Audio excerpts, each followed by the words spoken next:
Bonjour à tous et bienvenue dans Paris Studio. Le thème de l'émission d'aujourd'hui sera les relations franco-chinoises. La Chine peut sembler difficile à comprendre vue de l'Occident. Cette difficulté s'explique par différents facteurs, barrières de la langue, différences culturelles et idéologiques et désormais circulation restreinte par la crise sanitaire. Dans un contexte international tendu, marqué par une guerre informationnelle, les esprits tendent à se polariser pour tenter de mieux comprendre cet empire du milieu qui nous fascine autant qu'il nous effraie quelquefois. Nous avons fait appel dans cette émission à un passeur de culture. Je vais vous le présenter dans un instant. Bonjour Chibo. Bonjour. Merci d'avoir accepté notre invitation dans cette émission. Vous êtes un ancien diplomate, vous avez été commissaire général adjoint à l'exposition universelle de Shanghai en 2010 et conseiller stratégique à l'UNESCO. Vous êtes également enseignant à l'ESCP Europe et à la CEIBS et vous présidez l'association des amis de Wu Tianmin. Enfin, vous êtes l'auteur d'une dizaine d'ouvrages, je crois, en chinois pour la plupart et puis aussi certains en français, dont le dernier s'intitule « Au commencement était Shanghai » et il vient de sortir en mai 2022 aux éditions Sidney-Laurent. Alors, vous avez été en poste en tant que diplomate donc dans plusieurs pays, notamment des pays francophones d'Europe, et puis vous avez été également évidemment à Paris. Vous êtes donc un observateur du dialogue entre la France et la Chine depuis une quarantaine d'années. Pour vous, quelles sont les caractéristiques de la relation France-Chine, ses points forts et ses points faibles? Les caractéristiques de la relation franco-chinoise, à mon avis, deux mots qui viennent tout de suite dans ma tête, c'est émotionnel et stratégique. Quand on parle émotionnel, l'histoire peut monter très haut, très longtemps. On peut monter à la cour de Versailles de Louis XIV, même avant la dynastie des Ming. Les juristes français sont déjà en Chine. Oui, là c'est dans le temps très long. Oui, c'est long. Mais pour parler de temps beaucoup plus proche de nous, récent, l'histoire contemporaine, par exemple. Nos ancêtres, nos fondateurs du pays, de la République populaire de Chine, il s'agit du premier ministre Zhou Enlai, le dirigeant Deng Xiaoping, ils sont tous venus ici. Donc la France, pour nous, c'est un pays phare. Avant d'être les fondateurs d'ailleurs de la Chine nouvelle. Ils sont des étudiants, ils viennent, ils apprennent, ils observent, c'est important. Même la naissance du Parti communiste chinois est largement influencée par la Révolution française. L'égalité, liberté, fraternité, ce sont les devises françaises, mais sont foncièrement enracinées dans l'esprit de la classe intelligentsia chinoise. Mais quand je parle de ce côté stratégique, ça c'est très important, parce que c'est De Gaulle qui nous a reconnus. En 1964. Voilà, il y a bientôt 60 ans. Oui. Donc les Chinois savent cette relation très particulière.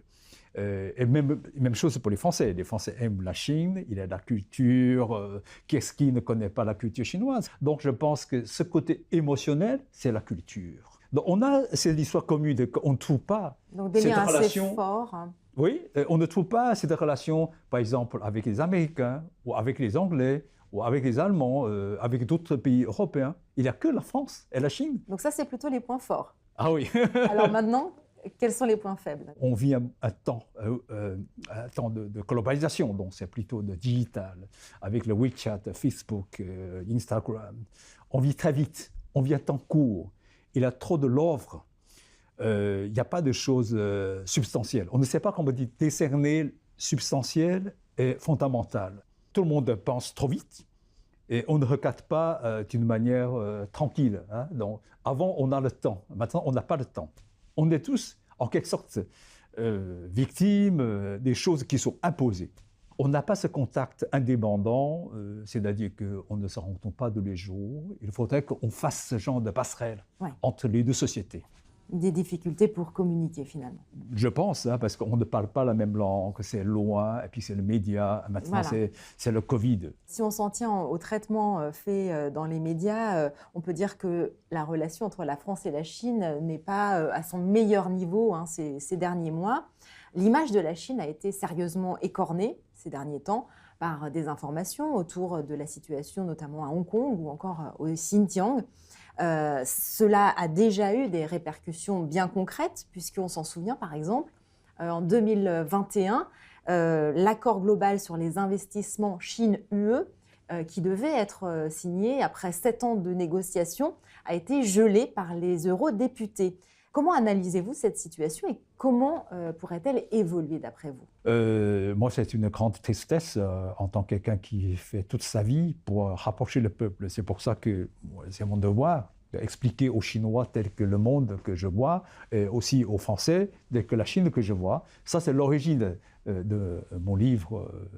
Peut-être on va discuter tout à l'heure. Oui, on va en parler tout à l'heure. Mais concernant cet accord, c'est aussi une déception. Tout le monde se félicitait parce que c'est un accord tellement bien dans l'intérêt réciproque. Pas seulement pour les Chinois, mais aussi pour les Européens. C'est la première fois que la Chine a fait des concessions. C'est la première fois que les entreprises françaises ont des accès dans le domaine qu'avant, c'était plutôt réservé que pour les entreprises d'État chinoises, vous savez. Donc, c'était très, très bien. C'était le 2020. Mais après, il y a le problème, à mon avis, ça se joue dans le contexte de ce duel sino-américain, que vous connaissez très bien, la fameuse doctrine de professeur Grantham. Le piège du Thucydide. Le piège du Thucydide. Donc, entre la Chine et l'Amérique, sans merci. C'est un duel puisque la Chine qui s'émerge, qui représente 80% du PIB américain, donc pour Donald Trump, pour Biden, ils sont conscients que la Chine va dépasser l'Amérique. Ce n'est que les jours comptés. Donc je pense que ce jeu géopolitique joue beaucoup. À cause de ce duel sino-américain, plus le Covid, plus la guerre, on est nerveux. On ne voit pas des choses avec sang-froid. C'est dommage. Que le ton monte. Moi, je pense que j'étais un ancien diplomate. Donc, la diplomatie, c'est quoi? C'est la négociation, c'est le compromis. On a perdu le sens de compromis. Tout le monde fait la mise en chair. Ouais, sur enchère, pardon. Qu'est-ce qui paye le prix? C'est les entrepreneurs, c'est le marché, c'est les consommateurs, c'est le peuple. Quand je posais la question aux entrepreneurs français, aux entrepreneurs chinois, les points de vue sont similaires. On défend la même cause. Mais pourquoi un jour on s'est fâché? Il faut trouver, je pense, que la solution. Oui. Peut-être on dit que maintenant c'est la guerre idéologique, peut-être il s'agit d'une guerre civilisationnelle, parce que l'image de Chine a été conçue comme ça. Mais vous avez d'autres choses dans la vie. Et alors justement, si on regarde les choses peut-être sur un plan un peu plus concret, puisque vous qui êtes enseignant, notamment dans plusieurs universités, vous avez l'occasion d'être en contact avec des étudiants, avec des expatriés, avec des entrepreneurs, et vous avez donc un regard qui vous permet d'apercevoir une réalité peut-être assez différente de ce que l'on trouve quand on s'intéresse simplement à ce qu'on lit dans les médias. Il y a dans ces communautés des aspects très positifs de la relation France-Chine. Est-ce que vous pouvez nous parler de ce visage de cette relation? Oui, par exemple, le cas d'un entrepreneur français est tout à fait différent par rapport à un sinologue français.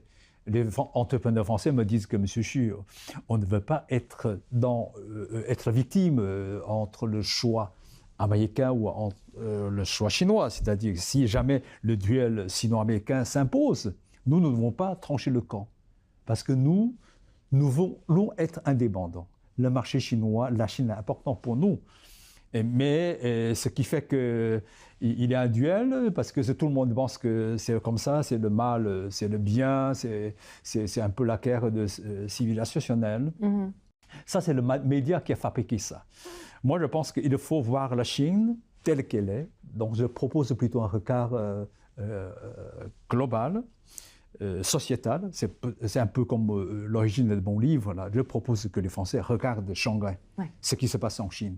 Il ne faut pas regarder la Chine uniquement par ce regard géopolitique ou idéologique. Ça, c'est pas juste. Et puis, c'est pas vrai. Ça va, à mon avis, ça va mettre la France dans de mauvaises orientations. La France a tout l'intérêt de s'entendre avec la Chine. Vous le savez pourquoi? C'est le gaullisme. Parce que De Gaulle a dit, la France, c'est une puissance d'équilibre. Tout l'intérêt de la France, c'est de garder ce multipolaire. Ce monde multipolaire, c'est l'ADN de la diplomatie française. Donc, il ne faut pas que le monde soit un même format. La France ne veut pas un pays vassaux des Américains. Si la Chine tombe, si le monde qui est unipolaire, quel est l'intérêt? Mais vous avez le marché chinois, vous avez un contre-pouvoir. Moi, je pense que chacun dans son coin. Quand De Gaulle, qui a reconnu la Chine, il a reconnu la nation, la civilisation, la culture. Même De Gaulle, il a dit que la Chine serait au centre du monde, des affaires du monde, au XXIe siècle. Il n'a pas d'ordre. C'est le cas. Oui. C'était le cas, il a tout prévu. C'est-à-dire que pour Macri, l'émergence chinoise, c'est inévitable. On était dans l'histoire toujours les premiers. C'est à cause de la guerre de l'opium que vous connaissez cette très belle histoire. Avant la guerre de l'opium, on est même un tiers de PIB chinois. Maintenant, on est 20%, dont les Américains ne sont pas très contents. Mais vous savez, le monde est tellement grand, chacun son gâteau. Voilà. Alors, je le disais tout à l'heure, vous avez rédigé pas mal de livres, une demi-douzaine de livres, je crois, sur la France et la Chine. Le dernier, Au commencement était Shanghai, a été publié au printemps de cette année. Nous avons assisté à un événement organisé pour sa sortie à l'Asia Society à Paris. Tout de suite, on retrouve un aperçu de cette soirée dans ce reportage. C'est sans doute l'un des futurs hauts lieux du dialogue entre l'Europe et l'Asie. La branche parisienne de la prestigieuse Asia Society a ouvert ses portes depuis près d'1 an au cœur de la capitale française. Comme les autres implantations de l'institution fondée en 1956 à New York, elle vise à fortifier la compréhension entre l'Asie et l'Occident. Paris est le premier centre dans l'Union européenne. Notre objectif est le même que celui qu'avait John D. Rockefeller. Nous pensons que l'Asie n'est pas suffisamment connue. Et autant en 1956, on pouvait dire que c'était bien, mais pas absolument nécessaire. De nos jours, c'est absolument nécessaire. Et donc, on essaie de présenter toutes les facettes des différents pays pour avoir des conversations intelligentes, pour vous donner toutes les couleurs d'un pays et ce qui fait la diversité des différents pays d'Asie. Ce soir, c'est la Chine qui est mise à l'honneur à travers un livre sur la ville de Shanghai. On lit beaucoup d'ouvrages sur la Chine par des Français, mais peu d'ouvrages sur la Chine par des Chinois en français. Et l'intérêt aussi d'écouter quelqu'un comme Bo Xu, c'est que c'est quelqu'un qui a vraiment été, par sa carrière, un témoin de la relation franco-chinoise au cours des 40 dernières années.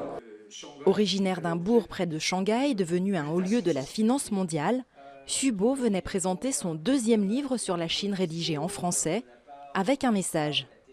Le message, c'est que dans ce monde compliqué, l'esprit shanghaïen peut servir quelque chose, aux Français autant que pour les Chinois. Parce que c'était un village de pêcheurs, et c'est devenu une ville mondialement connue, peut-être mondialement connue, enviée. Mais pourquoi? Parce que les gens qui travaillent, les gens sont pragmatistes, sans aucun dogmatisme. Les gens qui savent très bien comment se débrouiller devant les difficultés. Et maintenant, on a des difficultés. Mais les Shanghaïens, ils ne craignent rien. Ça, c'est l'esprit shanghaïen. Un message qui résonne chez cette compatriote shanghaïenne. Shanghai, c'est une ville où les hommes, c'est presque unique. Ce sont des hommes intelligents qui donnent beaucoup. C'est les premiers hommes de la Chine qui donnent l'égalité femmes-hommes. Dans cette ville. Donc en fait, en Chine, on a une expression de dire que Shanghai, c'est le lieu de naissance des femmes, des grandes femmes. En fait, derrière ces grandes femmes, ce sont des hommes qui ont l'esprit ouvert. Shanghai, symbole de l'ouverture de la Chine, est clé pour mieux la comprendre. Ce livre, Au commencement était Shanghai, vous l'avez écrit pendant le confinement dû à la Covid-19. Et ce sont vos échanges quotidiens avec votre mère, qui est une nonagénaire qui vit toujours à Shanghai, qui vous ont inspiré ce livre. Est-ce que vous pourriez nous raconter donc la genèse de cet ouvrage ? Voilà, la genèse de ce livre, elle est tout simple. J'étais confiné, j'étais déçu, je suis dans le flou, je suis dans le noir, comme tout le monde. Hein. On ne savait pas la profondeur, la conséquence de le Covid. Donc j'ai essayé de trouver quelque chose pour m'occuper. Et puis je dois m'expliquer à ma mère que je ne peux pas retourner à cause du confinement. On s'attendait pour la retrouvaille de son anniversaire de 90 ans. Donc je suis vraiment très déçu. Et je ne savais pas qu'est-ce que je dois faire. Donc du coup, je pense que par la piété filiale, une valeur chinoise, de l'appeler. C'est important dans la culture chinoise. Et puis, ça lance tout de suite la conversation. Ça me permet de savoir d'où je suis, d'où je viens, qu'est-ce que je vais faire. Ça, c'est important. Surtout la sagesse de ma mère en face de cette situation incertaine. Elle m'a consolé. Moi, je trouve qu'elle n'est pas une dame, une grande éducation. Elle était paysanne, elle accompagnait mon père. Par définition, c'est plutôt une femme de ménage. Hein. Mais elle a une sagesse. C'est cette sagesse qui m'a beaucoup ému. Et vous avez profité donc de ce temps où vous étiez un peu bloqué pour partager et découvrir finalement des choses que vous ne connaissiez pas sur votre propre vie, la vie de votre famille. Par exemple, dans quelles conditions je suis né. Ça, c'est vraiment émouvant. Ma mère m'a dit que c'est à peu près 3 heures du matin dont je suis né. Elle est fatiguée. À l'époque, vous savez, je suis né en 1960, c'est la grande famine. Mais je ne peux pas... Le grand bond en avant. Le grand bond en avant, je ne savais pas. Après, mon père, il est allé le matin pour voir qu'est-ce qui s'est passé. Donc, et il a vu, il a un fils, il est tellement heureux, content. Il a dit à sa femme, à ma mère, m'a dit que, chérie, qu'est-ce que je peux t'apporter? Ma mère lui a dit allez à la cantine, chercher un bol de bouillie de riz. J'ai crevé de faim. Bouillon de riz. Bouillon de riz. Ouais. Mais tu sais que, vous le savez, c'est pour moi, moi, je suis ému. Ma mère, une dame, elle a donné naissance à un enfant, mais elle n'a rien du tout à l'époque, ni un œuf, ni un gramme de viande, de boisson, ou un milligramme du lait. Mais elle m'a dit que mon fils, c'est comme ça. À l'époque, c'est tout comme ça. Voyez-vous, là, moi, je pense qu'il faut remercier la vie. Remercier ma mère, d'où vient l'histoire de la Genèse. Il y a beaucoup d'émotions transmises dans ce livre où vous avez essayé de mettre en valeur la petite histoire pour raconter la grande histoire et donc permettre peut-être aux lecteurs français de mieux comprendre Shanghai et la Chine au travers de votre histoire personnelle. C'est une bonne façon pour vous de mieux se comprendre, de passer par ces histoires. Oui, je pense que profondément, on est tous humains.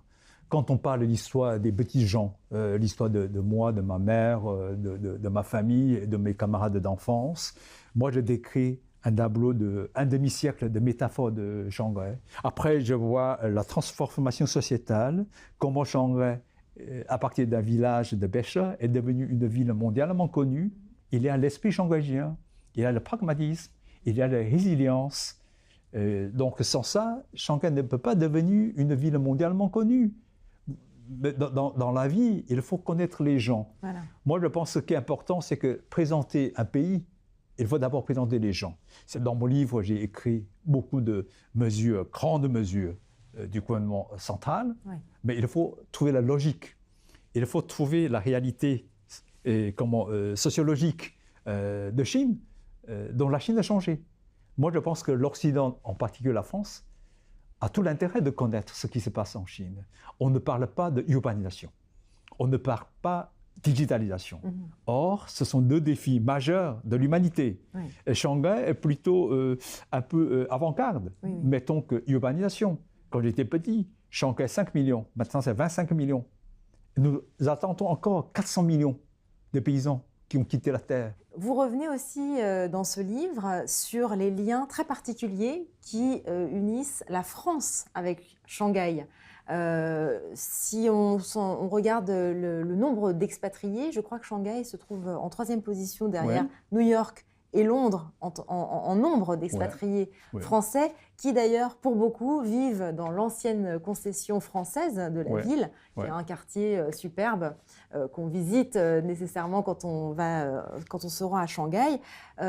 Pourriez-vous revenir sur cette relation très forte entre Shanghai et la France? Oui, la relation française ou la Shanghai ou la France est très particulière.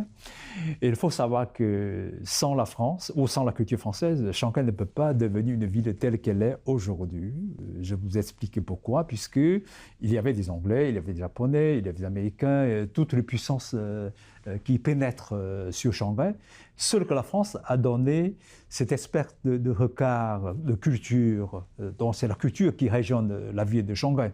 Sinon, Shanghai est aujourd'hui, elle peut devenir une ville telle que Singapour, Tokyo, Hong Kong, donc une ville de finance. Ouais. Mais Shanghai n'a pas seulement ça.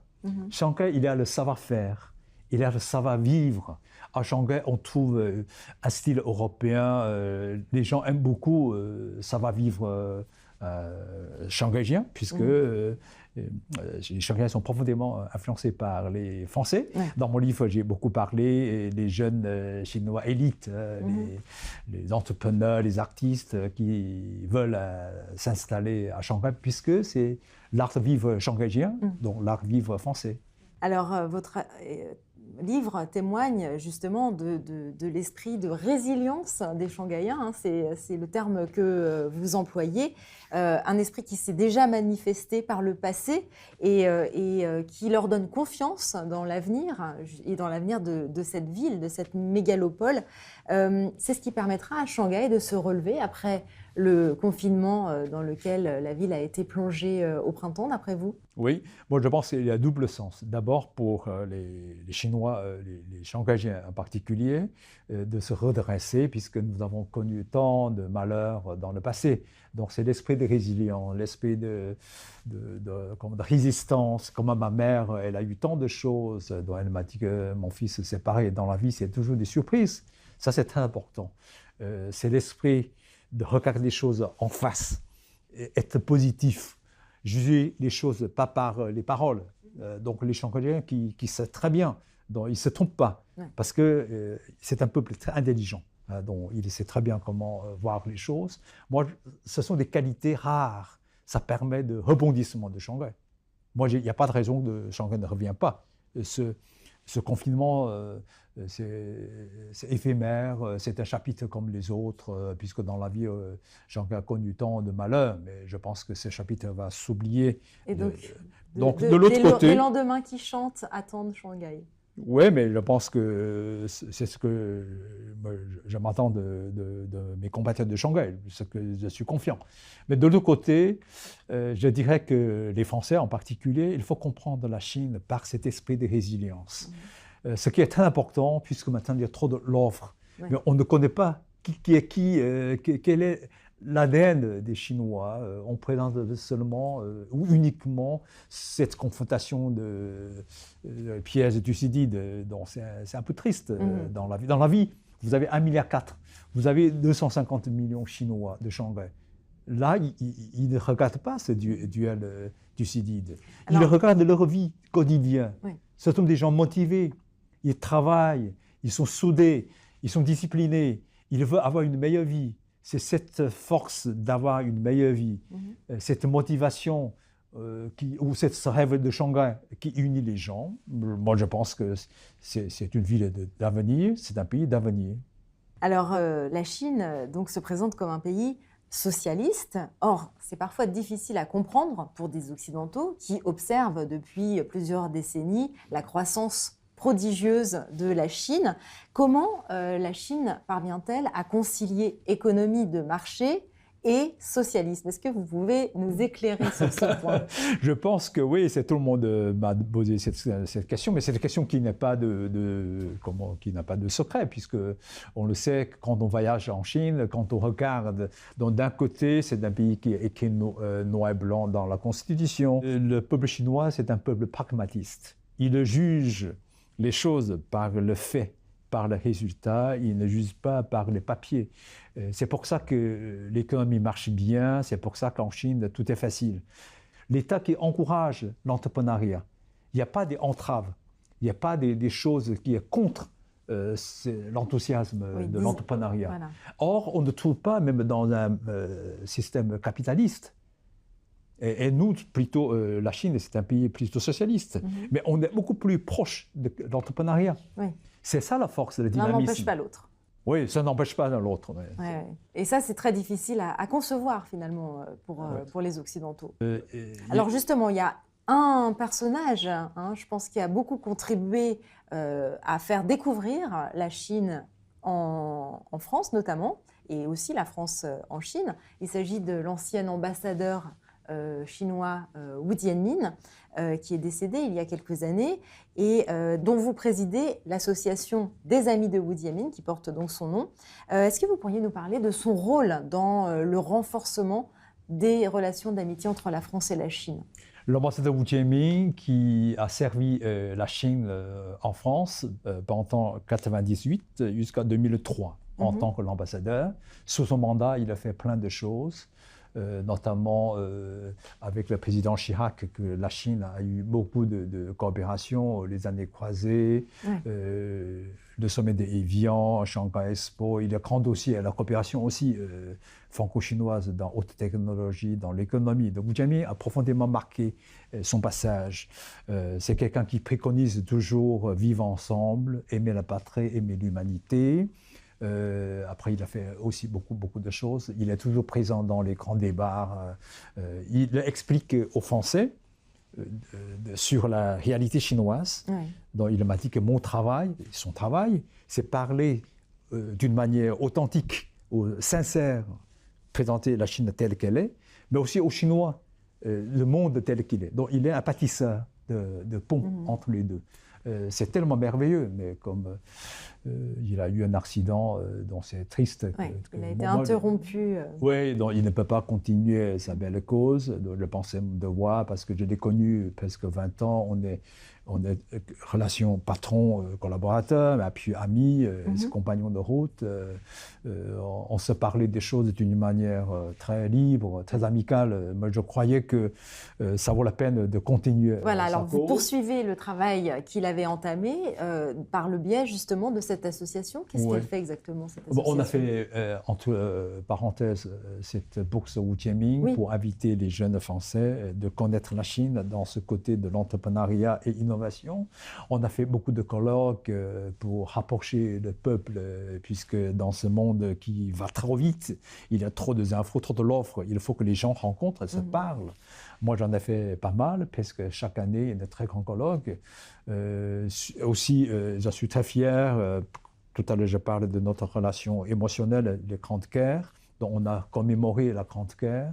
On invite les descendants des travailleurs chinois venus à Paris pour faire un colloque à UNESCO. Notamment, on a installé une grande statue au parvis de la gare de Lyon pour commémorer l'événement. Les travailleurs chinois venus donner... Puisqu'ils sont arrivés par la gare de Lyon. Oui, puisqu'ils ont pris le bateau, après ils sont à Marseille, ils ont pris le train.